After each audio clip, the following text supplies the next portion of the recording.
It's a rare event, period. Spectacular images of a meteor streaking across the sky. Exciting stuff, a triple treat, no question about it. Typically comets that are very far away in the solar system, we tend to see them very, very, very far away.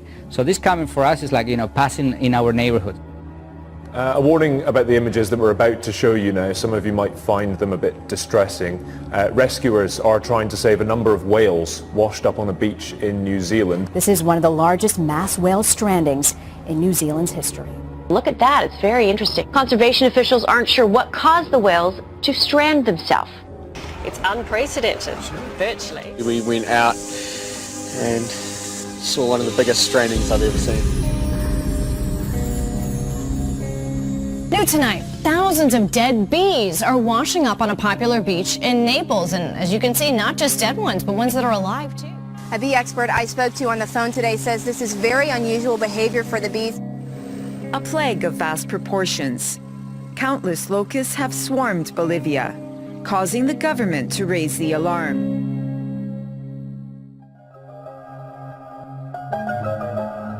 But first, we start with this historic win. For the first time, artificial intelligence developed by Carnegie Mellon University has defeated the world's best professional poker players. In the United States, apparently, TVs have been spying on their owners. That sounds rather sinister. You're not just watching your TV could also be watching you.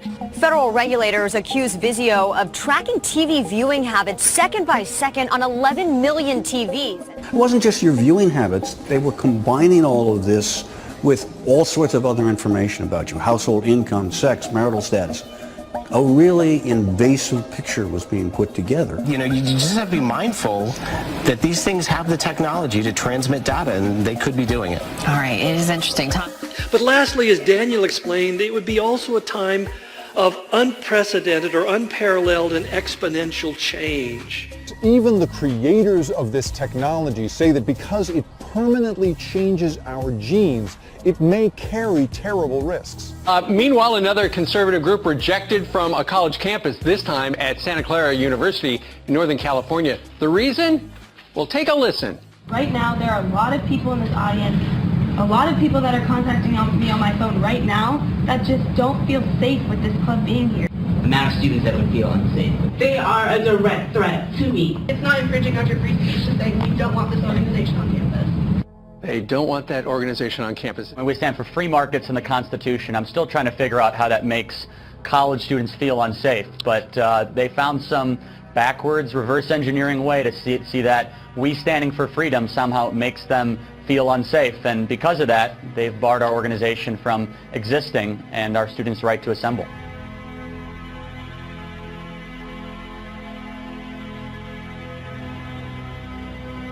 And look, a university is supposed to be a place where disagreement, the free flow of ideas happen, where people can say, I respect your opinion, but I respectfully disagree. Universities are no longer those places. They are really islands of totalitarianism, where if you disagree with the faculty, the professors, the administration, or the left-wing students on campus, you can't respectfully disagree. You will be silenced, you will be suppressed, and you will be called a racist. Tonight, the city of Buffalo is taking action now in the case of a mother who was arrested for trying to homeschool her own children. This is utterly unacceptable. She filed the proper paperwork to homeschool her 2 children, but less than a month later, she says she was arrested for educational neglect. Harris says she hasn't seen her children in 3 weeks. But it wasn't just the students. There were members of the staff from that university who came out and talked against you. You know, the left hates the idea that there are other ideas, and they're trying to really silence anybody on campus that might disagree with their leftist worldview. This is a very dangerous precedent to be set. Doctors across the UK have been told not to call pregnant women expectant mothers in case they offend transsexual people.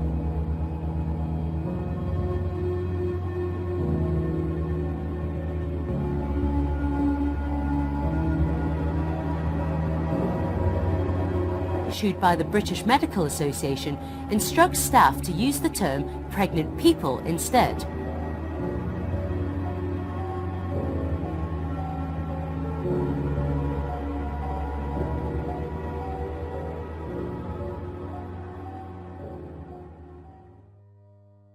A recent BBC documentary highlighted the dangers of endorsing the view that people can be trapped in the wrong body.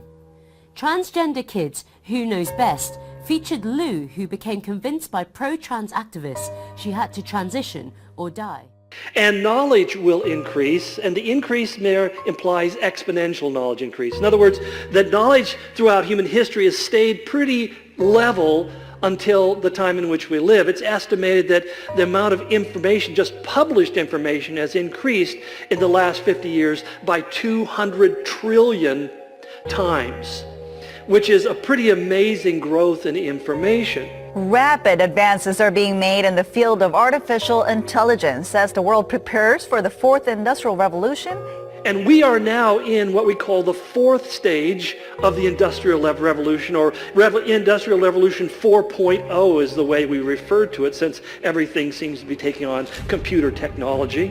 Where really it's an opening of Pandora's box, where the devices in your physical environment can be used to generate attacks into your technology environment. And oh, by the way, it works vice versa. People can now use computers from faraway systems to attack your Internet of Things devices, the locks on your doors, your HVAC and air conditioning systems, your refrigeration systems. You can do all sorts of really scary things in this new world. Well, this is just dandy.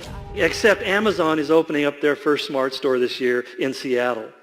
The first of what's going to be 20 grocery stores. Online shopping giant Amazon has rolled out its first ever bricks and mortar store. I love this. Do you love this? Well, really? it's going to be a big game changer. It's taking the grocery game to a new level. No checkouts, no queues, no money. Their store they're trialling in Seattle is exactly that. It's the cashless store. So you or I will go in, we'll purchase our groceries, Amazon will have all our data, and we'll just stroll out. With Monaco Visa Card and app, you can send money to your friends globally in real time in any currency. All our data, and we'll just stroll out. They will simply register as they come through, whether it's through a handprint, a palm print, through eye recognition, because half of you, actually, in this room, are already in the federal government's database. Your facial recognition has already been recorded, 50% of Americans. So that essentially they have all sorts of different platforms that they can use to recognize who you are, that you go in the store and exactly it works the same way. And as again, Amazon said they're going to open 200 of these stores. How many people work in these stores? A couple. A technician and somebody to make sure that there's law and order. That's it. It's going on and on. I mean, it's... but I find also there's this whole issue we talk about the smart grid, and it's an interesting idea that we talk about living in the world of the Internet of Things. I don't know if you're familiar with that term.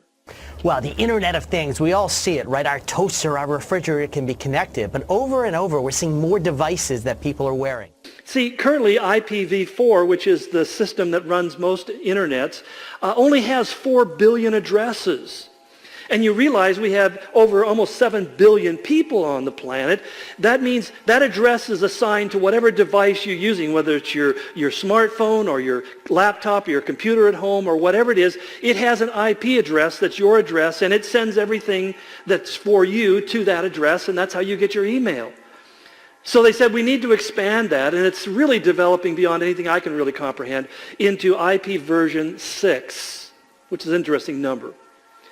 But this is where the Internet of Things comes into being, because instead of having each computer having its own address, it turns out that everything has an address, including you. In other words, when you go and sit down at a computer in a hotel in some place, all you have to do is simply put your hand on the scanner, or your thumb on the scanner, and immediately it downloads all of your information. That computer now becomes your computer. You don't have to log in. You don't have to log out. It's yours everywhere you go. All of us already are cyborgs. So you have a machine extension of yourself in the form of your phone and your computer and all your applications. You are already superhuman. But by far, you have more power, more capability than the President of the United States had 30 years ago. If you have an internet link, you have an oracle of wisdom. You can communicate to millions of people. You can communicate to the rest of Earth instantly. But you realize that smartphones are really smart. They're smarter than you are. So that even our accessing of information has changed. I mean, these are magical powers that didn't exist not that long ago. So everyone is already superhuman and a cyborg. Even like people like Google are using it to sort your information. It's a little bit creepy, isn't it? I mean, I was looking for a hotel in Amsterdam, and I finally just clicked on and said, send me price updates on this one particular good deal. And every so often it just pops up. But that's even worse. I was looking for a piece of computer, basically a USB charger, and now I get, wherever I look, I get pop-ups on the side of my page showing me somebody's USB charger that I didn't even ask to look at. But it's interesting. So that it knows me, it's learning me, it has remembered everything that I do, and it's searching out and continually communicating with me. And that's happening to all of us. It's pretty frightening if you get a chance sometime to get a look at what they know about you. We're already moving towards a cashless society. In the future, you may be getting rid of more than just your wallet. One day, you may not even need your phone. New cashless technologies on the horizon will let you make payments with just your fingerprint. International Business Times has said basically, our children born today will be the first cashless generation. The Guardian says in Sweden today, only 2% of transactions are made by cash, and they expect that to go to 0.5% by the end of this year. Because money is no longer money, now it's digits. Which is what makes John's prophecy, I think, so very profound in its details, because he describes an economic system that is only possible today. And they've begun to develop what they call tech tattoos. In the not-so-distant future, you could be wearing all of your personal information, everything from your credit card numbers to your vital signs. It's called the tech tattoo. It also can be used in banking, saying that keeping financial information attached to your skin would be less vulnerable than inside a loose wallet. It's a platform that basically turns you into a human circuit board, he said. This isn't science fiction. I mean, this is already technology that's in place.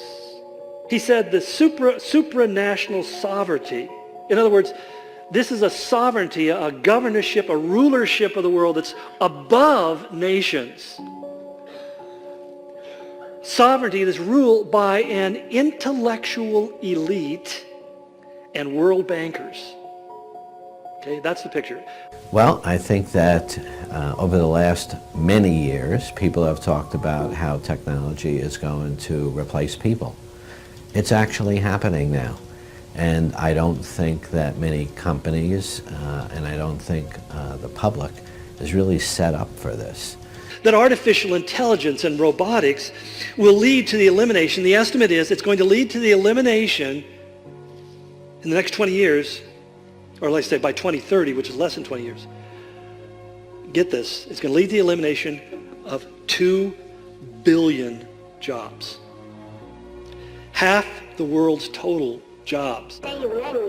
Toy robots, educational robots, industrial robots and domestic robots. The range here is extraordinary. A grill bot can now clean your barbecue. A lawn bot can cut the grass. There's even a famous robot. And of course, it's the advances in humanoid robots which really grab the attention. The Guardian, a London paper said, in short, there's a strong continuous correlation between the rich getting richer and the poor making that the 90% going deeper into debt. In fact, PBS NewsHour had an interesting article. He said that there are 80 people in the world, 80 people. We're talking about this little section over here. 80 people who own 50% of the world's assets. 80 people who own half of everything there is in the world. People are willing to trade freedom, power and freedom and liberty for safety, security. They're willing to do it. They've done it throughout history.